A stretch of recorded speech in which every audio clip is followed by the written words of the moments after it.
Bulletproof Radio. Hey everyone, it's Dave Asprey with Bulletproof Radio. Today's cool fact of the day is that 98% of kids with autism have a mutation in their MTHFR gene. Those with mutations have autism at a rate 1.7 times greater than the normal population. Now, that's not to say that this is something that causes autism, but maybe it's part of the incredibly complex puzzle. The interesting thing is that a lot of people who don't have autism, including yours truly, have this mutation as well. In fact, somewhere around a third of people, depending on which mutations we're talking about, can have this.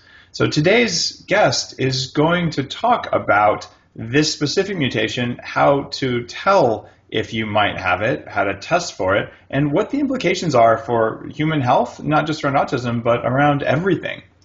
This new kind of science around what do your genes do and what do they do in response to environmental inputs, including nutritional supplements, including nutrients that are actually just in food that naturally occur, or medication, or even things like sleep and exercise levels. The environmental inputs are as important as the genes you have, but understanding the genes maybe lets you hack your environment so that you can live in a world that's more suited to your specific strengths and one that doesn't make you weak. Certainly learning some of these tricks from my own use has been a major part of biohacking. So it's been tough to find people like Dr. Ben Lynch, today's guest, who are really well equipped to talk about this. And as a sign of how well equipped Ben is to talk about this, when his camera zooms out, you're going to see that he has methylation pathways on a poster on the wall behind him, and I actually have poster envy right now. So Ben, welcome to the show. Hey, thanks, Dave.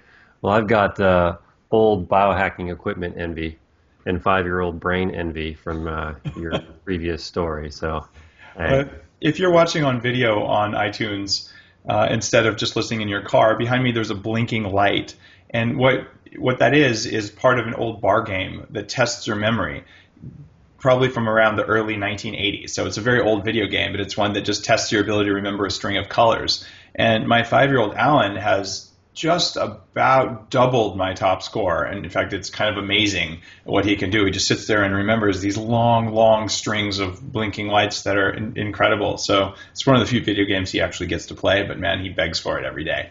Nice. And so, Ben, you are one of the top MTHFR guys. You're a doctor of naturopathic medicine, and you run, or at least you're chief medical officer of seekinghealth.com, which really are things that help you look at toxins and how they affect your brain and how they affect your body, and even like what we've done to the environment. So this is just an incredible opportunity for people listening to learn about stuff that just doesn't get talked about.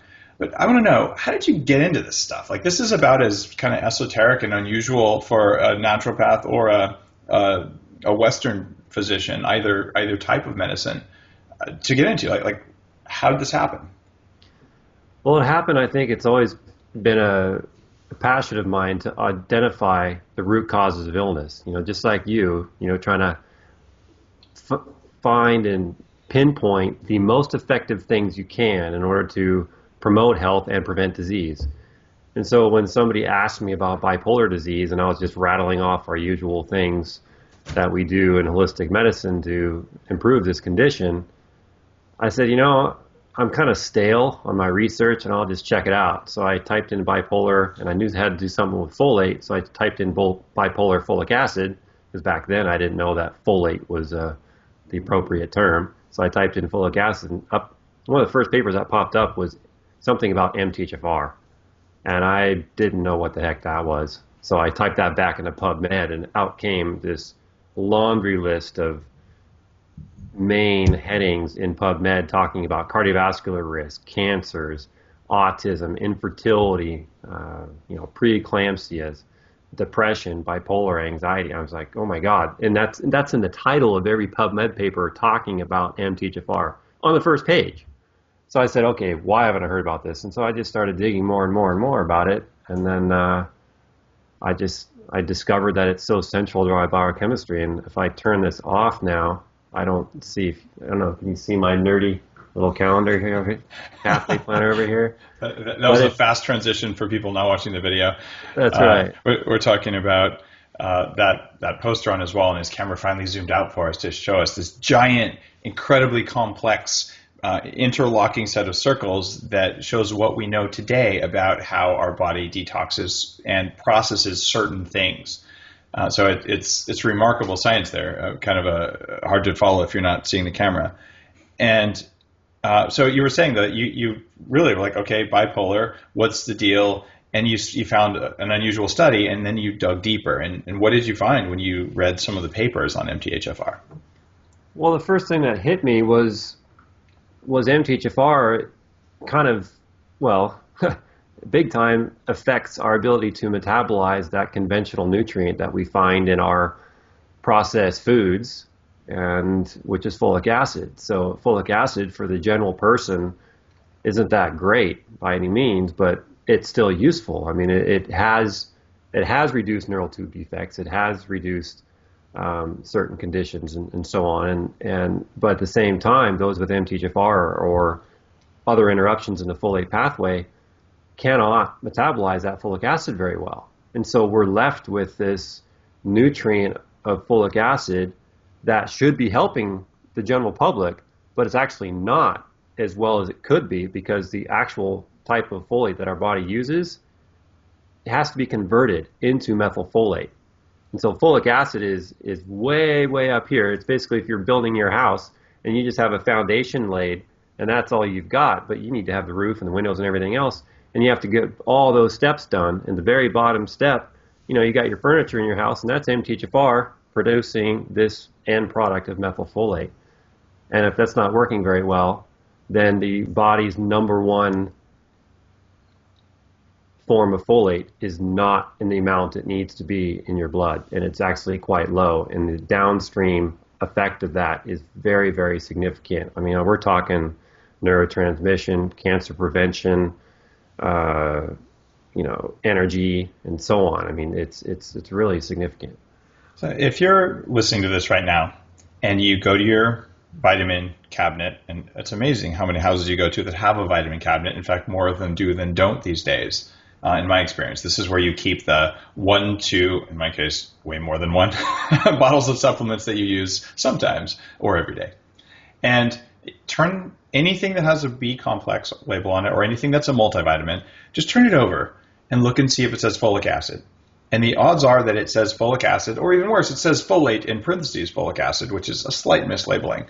And what this means is that the manufacturer, and I say this as a guy who helps to formulate supplements, the manufacturer made an economic decision to use a much less expensive form of this B vitamin that unfortunately has negative effects on some of us, and we don't know who unless you've done unusual testing. Or if it actually says 5-MTHFR, or if it says folinic acid, or it says folate, and they don't tell you, you're actually getting a vitamin from a supplement manufacturer who's paying attention to the core science versus the economics. And this is something that actually kind of pisses me off, because there's laws about putting folic acid in bread. But why folic acid when for some people it's harmful and other people it's beneficial? Like, shouldn't we put nothing in that's harmful to some people? So that those things just sound kind of small, but you're saying neurotransmission, cancer. What are the other effects that we're talking about there? Well, energy. I mean, you've got your coffee and your oil, right, for energy. And I utilize methylfolate and B12s as my energy. And I'm caffeine free. I do munch on your coffee beans at times. I'm guilty of that. But I think in weight loss, I mean, diabetes, there's a lot of research right now in terms of methylation and diabetes and how that gets inhibited. And there's a metabolic shift that happens. And that shift goes from aerobic to kind of more anaerobic. And so the glucose is just kind of butting against the cell membrane. It's not getting in, and thereby causing diabetes. So I don't want to get too scientific on you guys, but the bottom line is it's how you think, it's how you reproduce, what you produce at the end of that. Is it a healthy child that can kick my ass and in that memory game behind Dave, or is it your inability to reproduce because you're infertile, or living a long, healthy life because you're cancer free and your joints are mobile and you've got energy and you feel good and you can think well. So just the core basics of life revolve around this gene and this gene defect, and the majority of us have it. And the majority of people have the gene defect? Majority of us have it, yes. I thought it was, you're talking about hetero, not homo. Hetero, correct. Okay. So one form, but... Explain what the hetero and homo is for people who are listening and aren't geneticists. Yeah, so when you talk about genetic issues, and this is not a mutation where, I don't have my right arm. Okay, the gene still works. They just work at a less efficient ability. So imagine a wheelbarrow with one handle on it versus two. Kind of hard to drive.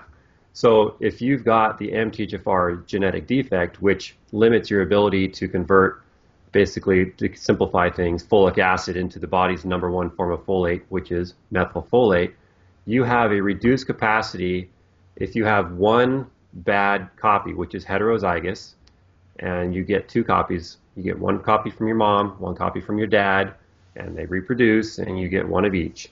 And then, say your mom gives you the good MTHFR gene, and then your dad gives you the bad one, then you're heterozygous. If they both have it, and if you get the bad one of each, now you're homozygous. So hetero meaning one, homo meaning two, in this situation. So, but if you have one of these genetic defects, the polymorphism is the scientific term, but I'll say defect because it's easier, then you have a 30% reduced capacity to produce methylfolate. Okay, that doesn't mean that you have a 30% capacity to utilize methylfolate. It means you have a 30% ability to produce it. So that means if you're taking folic acid and you're not eating your leafy greens, you might be in trouble, especially if you have MTHFR. Now, if you have two copies and you're homozygous, now you're talking about a 70 or 80% reduced capacity to produce methylfolate. So that means you've got some serious issues if you're not eating your leafy greens. Now, it doesn't mean that we're all in trouble if you're eating your leafy greens, but our foods, now they're sprayed with crap on them, right? And they're genetically modified. They're transferred thousands of miles on planes and in boxes. They're picked early. The soils are depleted. And the fertilizers have a high nitrate level, and that's causing issues too. So there's a whole bunch of things that's not just about leafy greens. You have to look more into that now, but unfortunately. But my point is, a lot of us have some sort of MTHFR defect. It's very central to our biochemistry. And if you have blood clots in your family or any type of mental disorders, I was really, really saddened to hear about Robin Williams and his suicide. And that really pained me because the guy was a real talent. And he was an addict, right? I mean, he was an alcoholic, and he blatantly said that multiple times. And he was trying to seek help, and he probably was off and on the wagon multiple times, right? And so if you have somebody who is an addict, the first thing I thought was, well, his dopamine levels are too low. I wonder if this guy's got MTHFR or any other type of genetic polymorphism that's affecting his biochemistry. And if he went to a good physician, they may have turned him around, removed his alcoholism completely. Therapy isn't very useful if there's a biochemical block. So, it's... If you look at some of the media reports, it looks like he might have been on a vegan diet or an extreme low-fat kind of diet. There's various reports on that. But he had made changes about 3 years ago that for people with depression would probably make it worse, not better. And if he had the genetic defect you're talking about, and this is totally speculation, neither you nor I know, what would have happened? So he's eating more leafy greens that are high in folic acid but not methylfolate. What would that do to someone with depression or bipolar? I have no idea what Robin Williams had. We don't know. We don't know lots of stuff about this, so this isn't to say there's causative. But as a current event example, you've got a guy increased his folic acid intake from leafy greens, who, let's say, has a mutation and is prone to depression or other psychiatric things. What is the likely set of steps that could happen there? Well, before I get into that, I want to define something that's really important, because I don't want people to get scared of leafy greens. No, me either. So folic acid is not found in natural foods. So if they're processed or man-made or people-made, to be politically correct, then these natural foods contain multiple forms of reduced folates. Reduced folates meaning the body can readily use them. But not the methylfolate, right? Methylfolate is in less amounts in these things. There's more dihydrofolates and tetrahydrofolates, which is absolutely correct. I don't know how much methylfolate is in foods, if even any, but it's not chemical folic acid, the synthetic supplement that they're using. That's right. Okay. So, but looking at a vegan diet or vegetarian diet, and say that Robin Williams was trying to improve his health by going this route, the body is amazing that it has multiple backup systems. So if you have an MTHFR defect, then the body says, look, if you're not getting your reduced folates, I'm just going to utilize your protein and use something that comes from meat, and I'm going to take this choline and I'm going to recycle homocysteine back into methionine into your SAMe, which is your main methyl donor. So my point is here is if a vegan or a vegetarian, many times they're carbitarians. Yeah. Point one. So because they don't eat their veggies, and if they do, there might be processed or what we already talked about. And the other thing is these foods don't have adequate B12. And even if you eat all the leafy greens that you want, I know a lot of people talk about B12 that's made by bacteria in your gut and so on, but that B12 and bacteria in your gut, that's not utilized by our bodies. It's utilized by the bacteria. So it doesn't affect our metabolism. Okay, so B12 and bacteria, it's not relevant for our biochemistry. But so over time, men don't have menstrual cycles, so we don't get anemic and so on. But I mean, if you're an alcoholic or you're drinking alcohol, you need high levels of B12, big time, and you need high levels of methylfolate. So if Robin was drinking and he was a vegetarian and he was not eating meat, to be redundant, I guess, his methylation was severely hampered.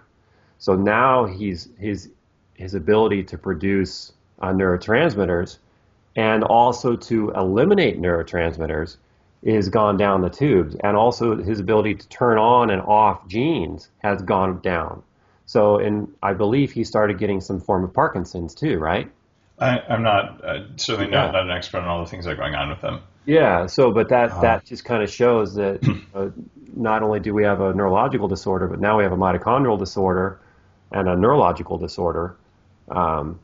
So it becomes multiple steps. So I mean, I can go on and on with this, and I don't want to, but I just want to say that vegans and vegetarians, while I, congratulate and I understand the desire to do that, absolutely, because I was a vegetarian for a couple of years myself, but I didn't do well. And now that I'm MTHFR, compound heterozygous, I have one copy of each. My ability to produce methylfolate is down by about 80%.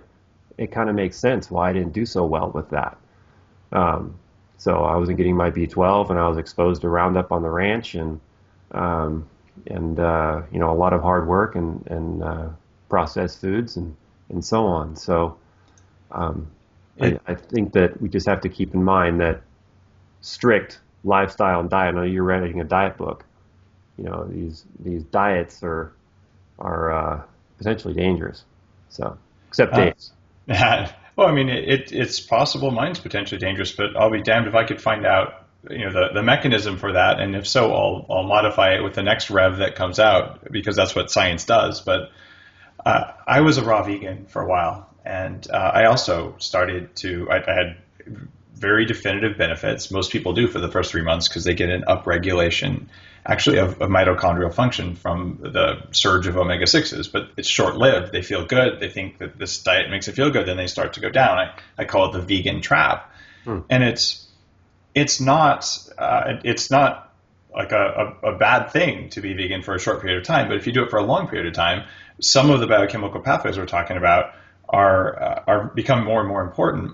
And you've got guys out there who are complete ass kickers who are vegan. And I think if we looked at their genes, I would love to be like, oh, Rich Roll, you're a god among men, and you eat this like complete diet that would be worse than kryptonite for me.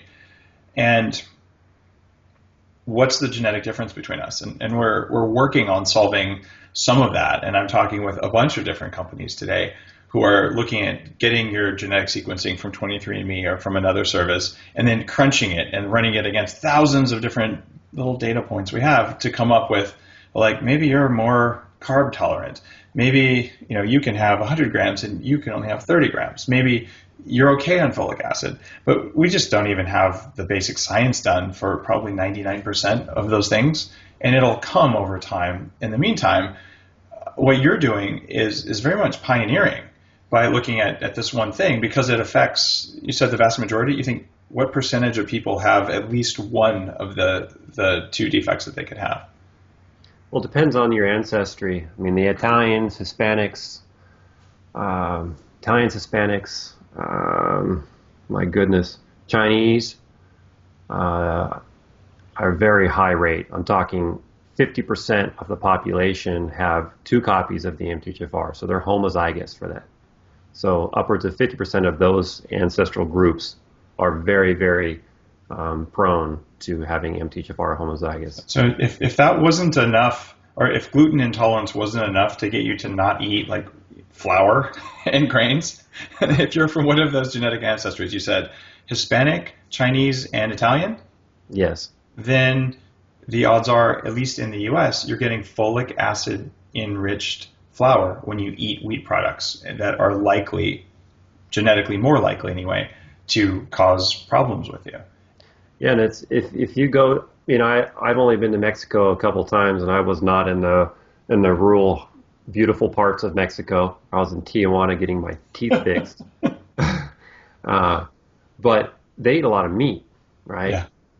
So it's interesting that they have this MTHFR defect, and they eat a lot of meat, and you think, well, that's bad, but it bypasses that MTHFR defect, but it only bypasses it in the liver and the kidney and kind of the testes and some other minor parts, whereas the MTHFR supports the cellular biochemistry in all cells. So, it's interesting to the backup mechanism of eating protein and meat, I should say meat, is supportive, but it's mainly supportive in the liver and the kidney. It's not supportive really in the brain or elsewhere in the body. So, these backup mechanisms are supportive, but they're not as supportive as taking methylfolate or methylcobalamin. So, is this one of the reasons, potentially, not the only reason, but a contributing reason that a basic paleo diet might work for some people, because it's reducing their folic acid intake from grains? I mean, grains have all sorts of other problems they do, but I'd never thought of that as being a contributor. But could it be, in your opinion? It could be, and I don't know what their carb load is on paleo. It depends on who you are. Yeah. There's been spread kind of thin. There's the eat carbs crowd, and then there's the, if you're not in ketosis, you're a bad person crowd, and everything in between. Yeah, but original paleo, they talked about just kind of the perimeter of the store, right? Yeah, and it's like 0%, essentially veggies, a few nuts, but not too many, because you might get carbs from that. So it was very much a ketosis kind of diet. Yeah, and I think that the amount of carbs, I think, is really important. I mean, I'm not a carb counter, but I personally do very well with more protein. I'm 6'5" and about 210 pounds, and but I do a lot better with protein than I do carbs. I haven't necessarily figured out why yet, but I think steer me back, Dave. What was your original question? I was wondering about, when it comes to a paleo diet, when you eliminate grains, you eliminate a bunch of stuff that also come in grains. So you have all of the immune system sensitizers, the problems with gluten itself. You eliminate the mycotoxin problem in grain, which is very well established, and which levels are causing trouble for which people is also genetic. So a bunch of people who are having basically grain mold symptoms don't know it. They eliminate grains and magically they're better. But I'm also thinking there's a contributing factor from people who have folic acid problems. We dump folic acid, the chemical form, in our grain, then you eat it and it builds up and basically gums up your mitochondrial and your methylation pathways. Right. I just don't know how big of a contributing factor that is compared to all these other things that come along with grain. Oh, and Roundup, which is also sprayed onto the grain to make it ripen on time. And glyphosate. Yeah, that's glyphosate, Roundup, right? Right. So it's a great point, and I think people need to also understand another. I hate folic acid. I don't use that four-letter word very often because it's very strong and very negative and very just not a nice word. But folic acid qualifies. And it qualifies because not only is it man-made and it has to go through multiple steps in order to be useful for your body, but when you order a blood test from your doctor and it looks at serum folate or it looks at serum cobalamin or B12, it's garbage. It doesn't mean anything. That's outside your cell. All the action is happening inside your cell. So if you're looking at your serum folate and it's high, you're thinking, oh, that's good, but it's actually not because you don't know what type of folate it is. And especially what can happen is if you're consuming grains, like Dave was saying, or these processed grains, or your vitamin drinks with enriched folic acid, or your supplements with enriched folic acid, or your granola energy bars because you're a runner and you want to have your energy bar after practice, or so on, and you get folic acid there too, so now you're upwards of a couple grams of folic acid a day. Folic acid binds to these receptors on the cell, which are intended for the good folates, the useful folates, which get in there and actually do some work. Now, folic acid will bind to the receptor, sit there, and it will prevent the good folates from getting in and doing their thing. Okay, so that's bad. That's strike one. Strike two is folate has to be carried. It has to be transported around. So you swallow your leafy greens. Now it has to be carried and delivered to that receptor. Okay, so now we're backing up from the receptor. Now the folate has to be carried to it. Now, folic acid will bind to these little carrying proteins and block the good folates from binding to that. So not only can you not get the good folates binding to the receptor, they're not even, or blocking the receptor from getting the good folates in, but you can't even get the good folates to that destination. So it's really bad, and it's especially bad in breastfeeding women, because what happens, nursing women, breastfeeding babies, excuse me, that sounded really weird. But anyway, so women who are breastfeeding, there's a high concentration of folate binding proteins in breast milk, which makes sense because these babies are growing at a high rate. Their methylation, which we haven't defined yet, but they're growing super fast, and as you're growing, your methylation status is heightened. As we age, methylation goes down unless you're exposed to chemicals and stressed out and so on. But anyhow, so these breast milk is high in these, and if they're taking folic acid-based supplementation, they're blocking the ability to deliver the folate to the nursing child, who then can't think or produce neurotransmitters or can't grow or methylate or whatever it needs to do. So we're stunting our future generation here with folic acid too. And there's papers after paper on this. Thank you for bringing that to light. My wife and I co-authored the Better Baby book, and it was a program, really comprehensive program. I looked at about 1,300 papers putting it together, and it's what we did to restore her fertility and have 2 healthy kids at age 39 and 41. And she's a Karolinska trained physician. And there's I believe a whole chapter in that book about the importance of getting the right form of folic acid. And this came out probably 3+ years ago, but we started the research for this in around 2004. So it was amazing to see all of these papers, but so few people talking about it, and even worse, pregnant women getting folic acid tablets from their trained physicians who've never had a class on methylation or folic acid and don't have any knowledge that they're actually doing something that is more likely than not to be harmful. Right. The cost in supplements is so low. But also, do you know the effects of folic acid versus folate on sperm in men? Have you looked into that? I haven't. That's a great question, but I don't know. I know carnitine is a super important one for men in sperm, but I I don't know. If memory serves, and I'm not citing a paper here because I just don't remember, it's been a little while since I did all that research.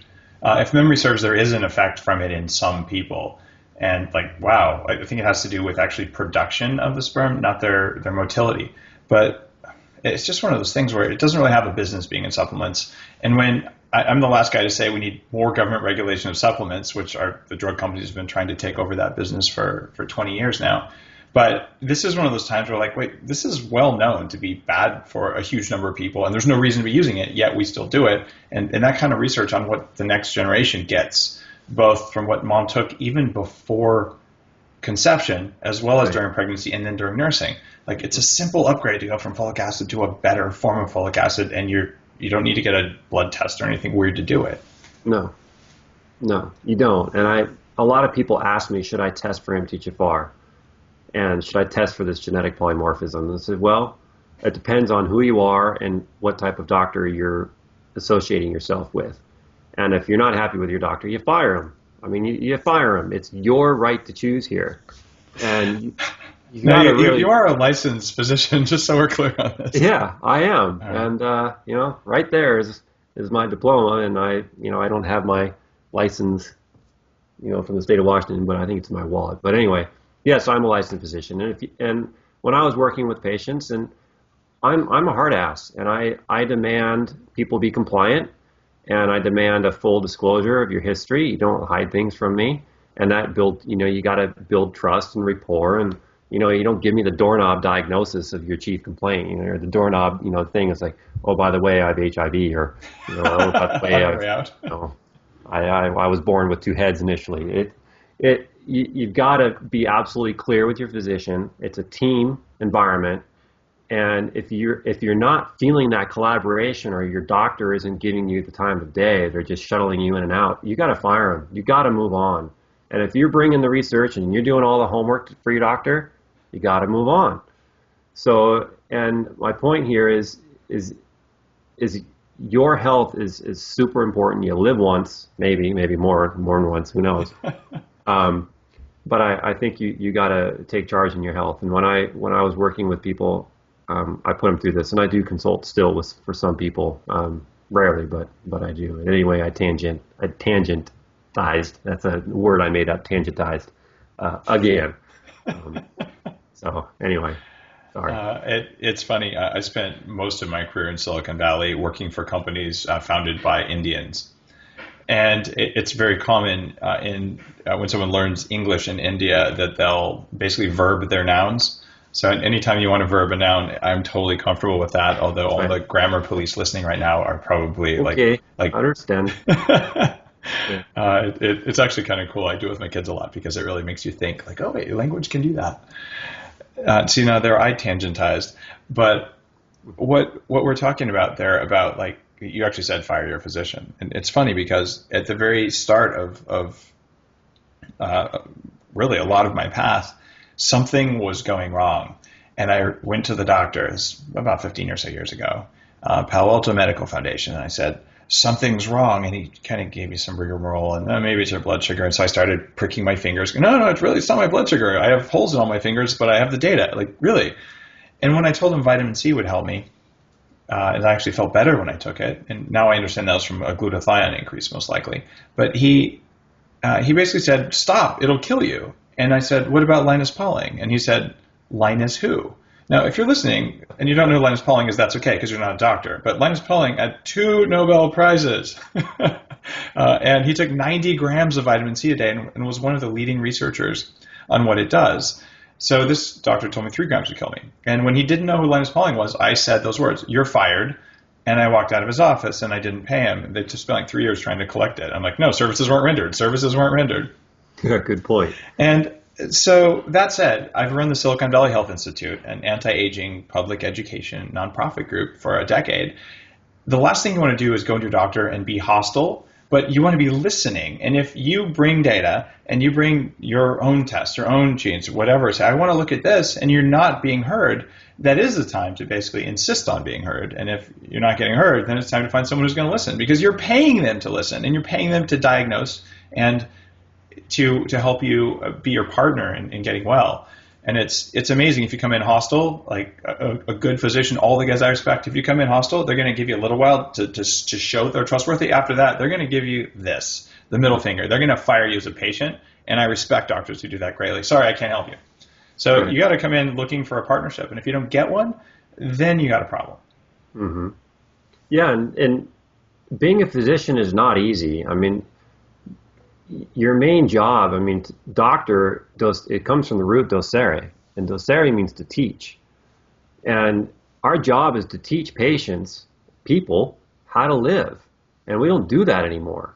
You know, we inspect and poke and prod and scan and snip and cut, and we shut them out the door or send them out the door. And we don't educate anymore. That old style of medicine is basically, it's coming back because of the flood of the internet. Dr. Google is, number one doc. I think Dr. Google's on the top of all the best doctor books now. But you got to be careful with that Dr. Google too. But I think that I tangentized again.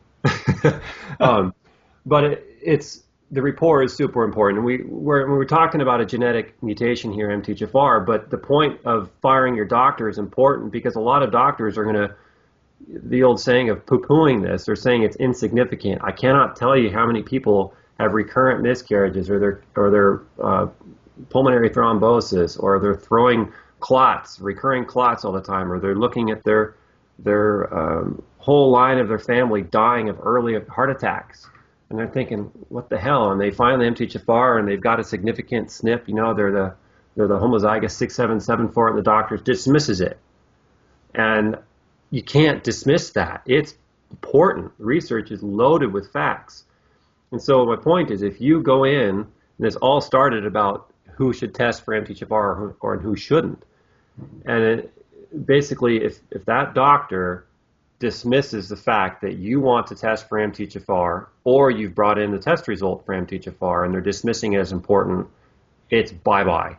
But if they are willing to learn and become educated in it, then they're a gold mine, and you stay there with them. And no doctor knows everything, and they never will. If they say they do, you get out of there. But who should order the MTHFR test are those people who want to know for sure, and who are undergoing significant treatments in the hospital. So if you're using things like methotrexate, for example, you're undergoing cancer treatments, or you have autoimmune disorder and you're taking methotrexate or any of these folate antagonistic drugs, then you need to test for MTHFR and show them, because you're going to respond more poorly to these meds because they're too strong for you. So then you need to have that documented. Now, if you're in kind of general, pretty good health, and not really working with a doctor, then you can just switch out. You can get rid of your folic acid and start taking good supplementation with methylfolate and your methylcobalamins, your adenosylcobalamins, and so on, and clean up your diet and lifestyle, and listen to Dave's podcast, and take his oil and drink his coffee sometimes. I have a really good research though to support your coffee about adenosine levels, but that's another point. Oh, love it. Yeah, but anyhow, that's when you order the test. But treating yourself empirically, I mean, coming from a doctor, and I could get sued probably for this, but just taking good care of yourself and doing the absolute basics: sleeping, exercising, breathing, good social interaction with your friends and your loved ones, avoiding the stresses and so on, and taking the good supplementation and being aware that even if you don't have MTHFR, folic acid is bad.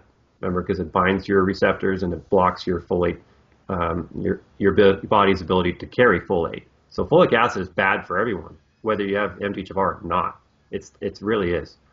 And I have tons and tons of research on that, and I back it up. And there's a lot of MDs and standard docs who come to my clinics or my conferences, and they learn, and they are applying it in their clinic as we speak worldwide now, and it's great. And so there are doctors out there that are willing to learn. And Dave, what do you call a medical student who graduates from the bottom of their class. This is my favorite joke of all time, so I'm going to answer it. Okay. All right, you call them doctor. That's right. That's right. This is maybe a more negative use of that joke, but it's kind of like if your goal is to get to a certain level, you don't have to overachieve to get to that level, as long as you're getting the other things you want. And so I applied that in business school. Like I wasn't anywhere near equipped to be, the top of my class compared to some of my brilliant classmates. But I was like, oh, there's a couple classes where you're totally allowed to basically completely fail them and still graduate. Like, this is great. I'll pick which classes I'm going to fail right now because I'll spend all that time getting to know these amazing people better, and I just get more of what I want. Mm-hmm. But the idea there is, look, you graduated or you didn't. And so your point there about doctors, there are all sorts of different levels of patient interaction, different levels of education, and also different levels of just like staying current on research. And I know there's more than a few doctors who listen to this podcast, and I intentionally bring on guys like you who are doing cutting edge stuff, not so that every doctor out there can learn your level of knowledge, but at least if we're all aware of these things, that they may matter. It's easy enough even for physicians to talk to their break time buddy who's also Dr. Google. You go, oh, wow, I have these 3 patients who aren't getting better, and I've seen them 4 times, and like they put 2 and 2 together, and then suddenly they're able to help more people, or maybe those people come in already asking because they heard this, and that's kind of the vision for bringing out something like this that is not common knowledge, but it's affecting a ton of people, maybe a lot, maybe a little. We don't know. I did this test about 5-6 years ago. I did the Amy Yasko full profile. Amy Yasko is one of the first researchers who looked at autism and methylation pathways. And so that test was quite expensive. It took a long time, came with DVDs full of data, not all of which I've looked at for sure. But I did read her book. And more recently, and this is how when a coaching client who's having performance issues, if they're interested in this stuff, I will say, look, you can go to 23andMe, you can get a $99 genetic profile, and you can go to basically a website like Genetic Genie. And Genetic Genie takes a donation, and then they crunch your genome and then show you your methylation pathway. And it's free, but it's nice to give the guys $20 for the work they did putting the site together. And then it takes you about 2 days of annoyingly clicking on different SNPs to try and understand all the data. That's the hard part. But you can learn amazing things. I've had my kids' genetic sequences done. And, my kids don't get folic acid because they don't have the right genes for that.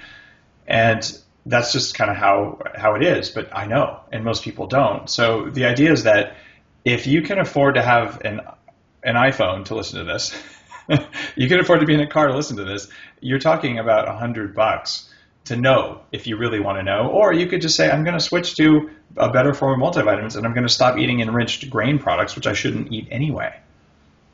Does that work for you? Do you use a different test? Like, what's the way a listener might go about finding a test? Well, I think your point of 23andMe is that's what I recommend. Okay. If people are not isolating MTHFR. And isolating MTHFR is a starting point. It's where I got started. That's how I got into all this nutrigenomic stuff, basically how nutrition affects your genes. Then that's how I started, but then I was supporting people, and some people got worse, some people got better, and it's like, oh, yeah, there's more than one gene in the human body here. And so I discovered that there was all these different interactions, and Amy Yasko definitely pioneered a lot of this, and I've branched way out in terms of looking at other genes and how MTHFR interacts with this and that, and I look at a lot more at mitochondria effects, and I mean, what else mitochondria is a big one for me. Yeah, me too. It's a core of how I perform better. So I've upgraded my mitochondria. I've added more mitochondria via everything. If there's a study that says you can grow new mitochondria, yeah, I'll do that. Yep. And holy crap, the difference in my brain, it's unbelievable. Right. And it's mitochondria are so critical, and they use folate. I mean, our DNA will make. People don't know this, but we have 2 types of DNA. We have nuclear DNA that's inside our cells, But then we have inside of our cells, we have mitochondrial DNA. And these mitochondrial DNA are the little powerhouses which make you run. And it's your engine to your car. And if your mitochondria are tired, it doesn't really matter about your nuclear DNA anymore. Because if your mitochondrial DNA are haggard, then your nuclear DNA are in trouble. And actually, it's vice versa as well.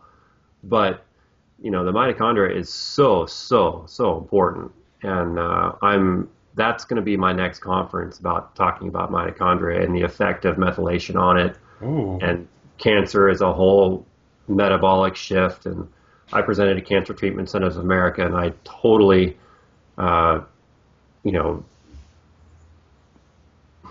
what's the word? Overwhelm them, I guess, about how cancer comes to fruition in people and how I think we should treat it. And that comes as a mitochondrial dysfunction primarily. That's right. There's a great case for that. Yeah.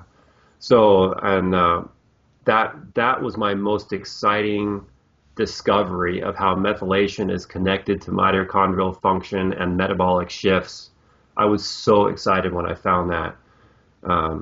So it just kind of trails on, and that's why I make these diagrams and pathways that I do. So they're laminated so doctors can highlight. So if you have an MTHFR defect, it's here, and then they can look at that and they say, okay, if you have a hiccup here, now it's going to affect, if you drink alcohol, this is what's going to happen. And you have a yeast overgrowth, this is going to happen. And now you have, we know your B12 levels are low and your B6 levels are low. This is going to shut down your glutathione production over here. And you're stressed out over here because your dopamine levels and your norepinephrine levels are sky high, and we need to lower those and calm them down. You're not sleeping because your serotonin is not converting to melatonin because you're low in B5 and your SAMe. And patients get this if they see it, and doctors get it when they see it. And so these pathways and writing them all out I think are really, really important. And they will never, never end. They will always evolve. And this is super basic at the moment, but it's going to get more and more complicated. But at the same time, traceable and trackable. So I think, Dave, when you ask about genetic testing and what testing they should do, 23andMe I think is the best. The problem is people can get stuck in the minutia. Yeah. And I also think people can get stuck in the genetics. And you have to keep in mind that it's your perception of the environment, which Dr. Bruce Lipton discusses so beautifully. You've got to, if you haven't looked at Bruce Lipton's work, Biology of Belief, you've got to do that. I think he's renamed it called The New Biology. He's actually someone we quote a lot in the Better Baby book because the idea that, oh my God, you can control your genes by changing your environment, like that's kind of groundbreaking. What changes should you make? Like that was the point of the book. Yeah, and so I'm all about nutrigenomics and genetic testing, but I am a naturopath. I am a naturopathic physician. I do some woo-woo stuff. I'm all about Dr. Stephen Sinatra's earthing book. Me too. I used to sell earthing stuff on the site. Yeah. Yeah.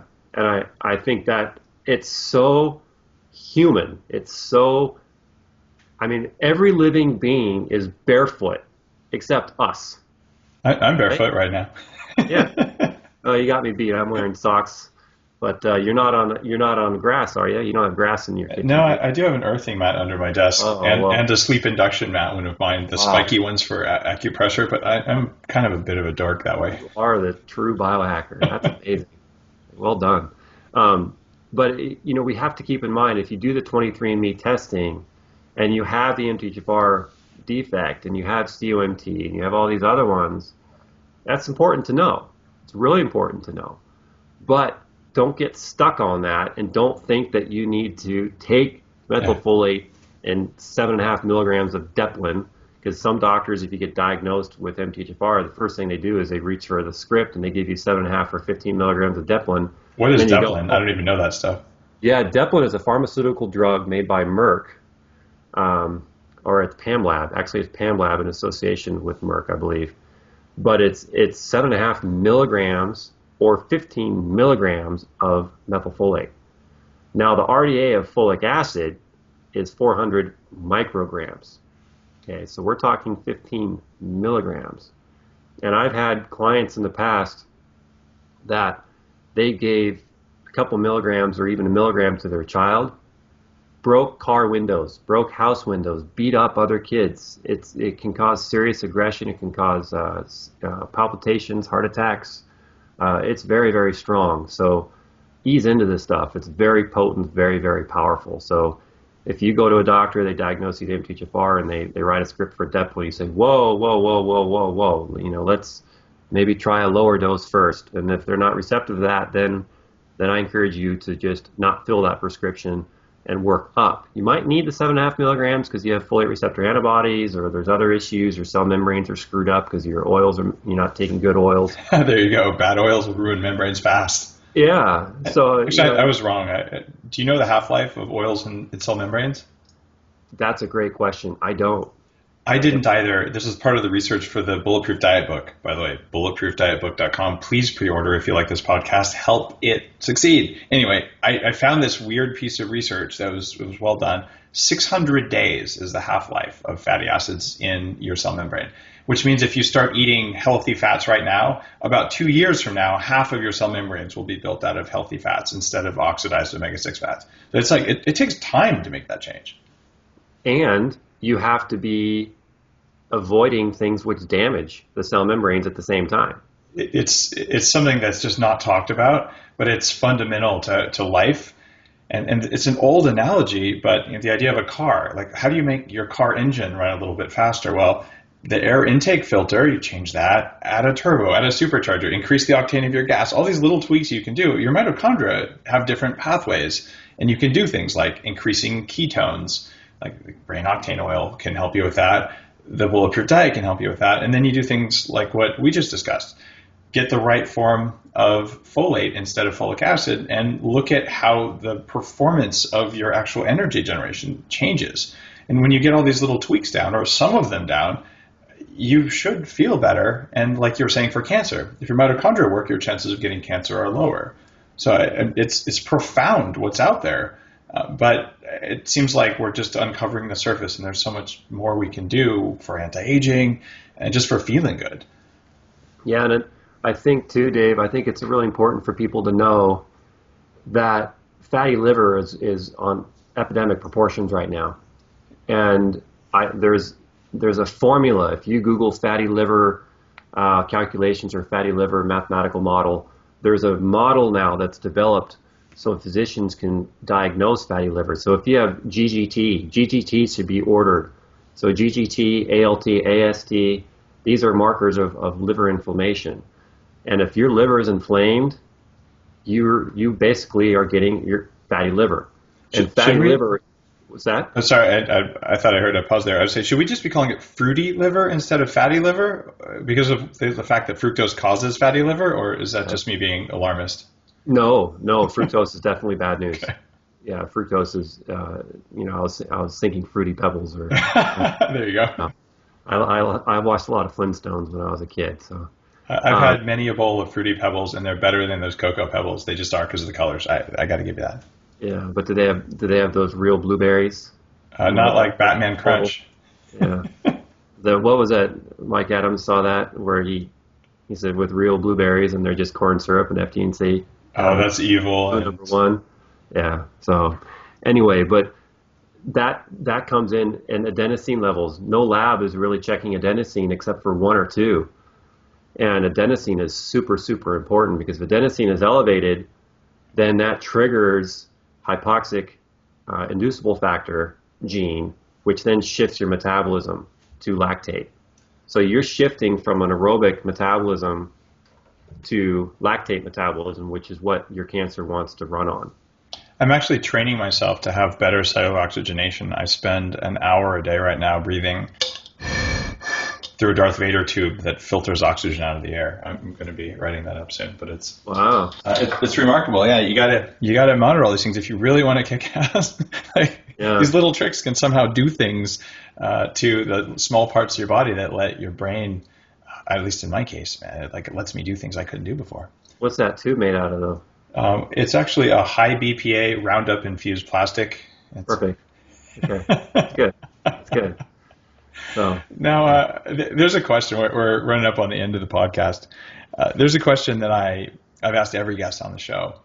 And it's given what you know, not just about your school of medicine, but just your entire life's journey, the three most important pieces of learning that you've come across, things that people should know who people want to perform better. So if you want to kick more ass at life, do these three things. What are they? Laugh. Breathe. I like that one. And it made me laugh. So you got 2 out of 3 right there. Yeah. And boy, the third one, you're limiting me, man. Laugh, breathe,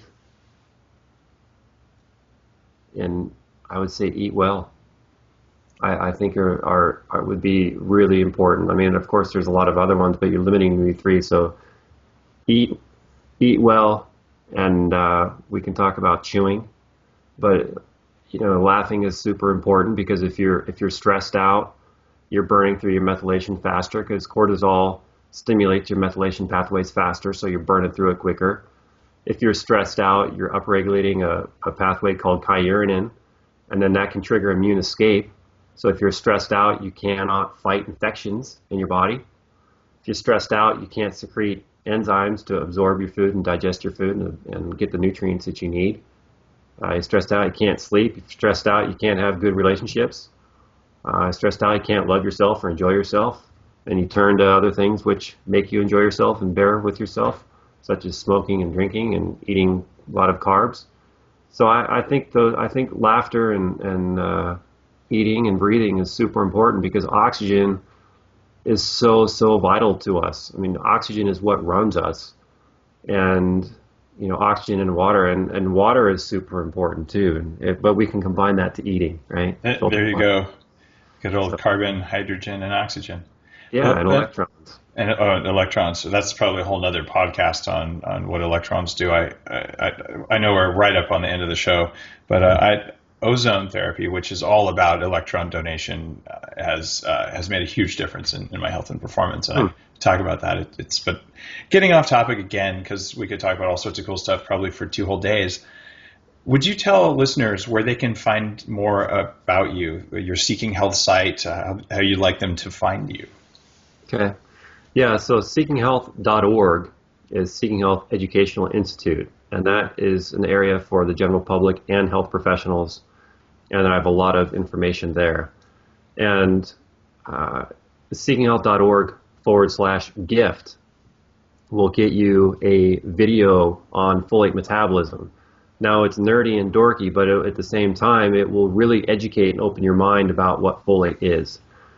And seekinghealth.com is where my research goes into formulating specific nutrients and products for, say, prenatal care or supporting the mitochondria or what have you. So seekinghealth.com is supplements, seekinghealth.org is education, and I keep them 2 completely separate entities. I don't mix. When I teach, I teach. When I formulate, I formulate, and I give those products there. And then MTHFR.net is a website that's all dedicated to MTHFR. And there's a whole bunch of questions there. There's forums and so on. And it's totally free. But I think the best way for you to get your feet wet in this is to go to seekinghealth.org/gift and get that free video, and give it to your doctor too. Your doctors will appreciate it, and it's scientific, it's grounded. All the slides will have research citations as well. So I'm not making stuff up in those videos. You're doing a lot to help people, and as someone who also does the research and then formulates things, it's a sign that you are putting your money where your mouth is when you're willing to go out and invest the time and money and very substantial amount of money it takes to create a supplement that meets the standards that you've identified. So when people criticize that, well, how can you talk about the science and also make a supplement? Well, how can you know the science and not make a supplement if there isn't something on the market that does that? I don't know how to live in a world like that. You have to, because you're doing a big disservice to the public if you find this great information and the market doesn't have it. You're doing a major disservice to the population if you have that information and you're not making something out of it. I mean, information is to empower you to do something with it. Other than complain? Other than complain. That's right. Well, on that note, I will make sure after this to introduce you to my wife, Dr. Lana, because she's doing fertility consulting around the planet for women, specifically women who are having problems like you mentioned earlier. They're having a hard time getting pregnant, repeated miscarriages, using a lot of these tool sets. But I didn't realize that you had some of the very specific supplements you had. So I'm going to make a connection after this so people can check that out. And actually, so you can check that out and she can check out your work. And there may be some interesting connections there. Also, your next conference, whenever it is, please let me know about it so I can put it on Facebook, and people who hear this and are interested in it can have the opportunity to go. And I'd really appreciate the opportunity to check that out. I want to dig more in on this. Perfect. I'll get you a backstage pass for free. Awesome. Likewise, if you are going to come to the Bulletproof Conference in LA, September 26th or 28th, let me know. We'll hook you up. Awesome. Thanks, Dave. Thanks, Ben. One of the things you can do to make your brain work really, really well is you can remove toxins from your body. One of the most important antioxidants and toxin-binding substances in the body is called glutathione. That's why I created Upgraded Glutathione Force. Check it out, Upgraded Glutathione Force on upgradedself.com. Upgraded coffee beans are something that I created for the highest possible mental and physical performance. It's coffee that's processed differently than other coffee. It tastes even better than normal coffee, but it gives you a very different mental feeling